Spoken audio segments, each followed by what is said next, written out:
আমাদের কিছু রোজাতে বা বিভিন্ন সময় কিন্তু অনেক ধরনের ওষুধ খেতে হয়, প্রেশারের ওষুধ, ডায়াবেটিসের ওষুধ, অনেক সময় অ্যান্টিবায়োটিক খেতে হয়, অনেক সময় গ্যাস্ট্রিক ওষুধ খেতে হয়, অ্যাজমার ওষুধ নিতে হয়।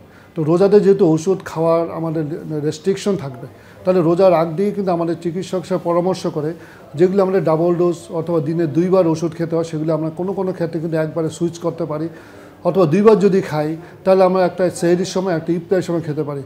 যেটা আমরা 3 বেলার ওষুধ থাকে, আমাদের চিকিৎসকের পরামর্শকে এটাকে আমরা মডিফাই করে নিতে পারি যে আমাদের ওষুধগুলি রিপ্লেস করে এমন কোনো ওষুধে যাওয়া যায় কিনা যেটা 2 বেলা খেলেই হয়, সেইভাবে আমরা কিন্তু অ্যাডজাস্ট করতে পারি। আর যেগুলি খালি পেটে খাওয়ার আগে ওষুধ থাকে আমাদের কিছু ওষুধ, যেমন ধরুন থাইরয়েডের ওষুধ কোনো কোনো ক্ষেত্রে আমরা খালি পেটে খেতে বলি, টিবি যক্ষার ওষুধ খালি পেটে খেতে বলি। সেটা হয় আপনি যদি ইফতারির সময় যদি সন্ধ্যায় খেতে হবে, ইফতারির আগে পানিটা খেয়েই ওষুধটা খেয়ে নিতে পারেন। যদি আপনি টিবি জাতীয় ওষুধ খেতে হয় অথবা যেটা ইফতারির সময় খাওয়াটা বাধ্যবাধকতা নয়, আপনি সেহরির আগ দিয়ে সেই ওষুধগুলো খেয়ে নিতে পারেন।